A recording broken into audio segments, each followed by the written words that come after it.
আজকে 2000 কোটি টাকা নিয়ে চলে যাচ্ছে, কিন্তু আমাদের এই শিক্ষকদের এই 8000 মাদ্রাসার শিক্ষকদের যদি জাতীয়করণ হয় সর্বোচ্চ 500 কোটি টাকা লাগবে, মাত্র 1000 কোটি টাকাও কিন্তু লাগবে না। সম্মানিত শিক্ষক ভাইরা, আজকে যে নির্দেশনা দিয়েছে এই নির্দেশনা অবস্থান ধর্মঘট আপনারা আজকে অবস্থান করবেন। আমি চাই, আমরা চাই আজকের পরের জন্য এখানে অবস্থান আমাদের করতে না হয়, তাহলে আঙ্গুল বাঁকা করে ওরা জাতীয়করণ নিয়ে আমরা বাড়ি ফিরতে চাই। আমাদের এত ভয়ের দাবি, এত ভয়ের দাবি, দ্বিতীয় কোনো বক্তব্য নাই, দ্বিতীয় কথা নাই। জাতি আমাদের চেনে। আজকে রিক্সাওয়ালা ভাইরা কিন্তু জানে যে স্বতন্ত্র করতে নেই, মাত্র খানিকটা কিছু হবে। অনেকে সমস্ত সেক্টরের লোকজন জানে।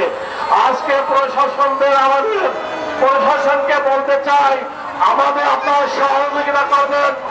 আপনারা আমাদের ভাই, আমরা সুশৃঙ্খল শান্তিপূর্ণ ভাবে অবস্থান ধর্মঘট করতেছি, করে যাব।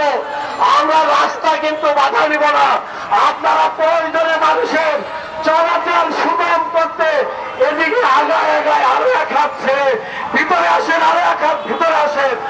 আমরা কিন্তু তাকে কষ্ট দিতে চাই না। আমাদের মনের কষ্ট, আমাদের প্রাণের দাবি, আমাদের যৌক্তিক দাবি, আমাদের সাংবিধানিক দাবি, একটাই দাবি, স্বতন্ত্র মাদ্রাসার জাতীয়করণ। আমরা জাতীয়করণ ছাড়া কিন্তু এই ময়দান ছাড়ব না। আপনারা রাজি আছেন কিনা? এখানে আছেন প্রত্যেকটা মাদ্রাসার শিক্ষকদের আজকে মেসেজ দিয়ে দেন, আজকে 3টার ভিতরে, যাতে এখন থেকে রওনা দিলে 12টা, 1টা, 3টার ভিতরে এখানে শিক্ষক আর শিক্ষক গণজমায়েত হবে। আজকে কেউ খাবে, কেউ খাবে না, তা হবে না, তা হবে না। এই সম্মান দেখতে চাই না।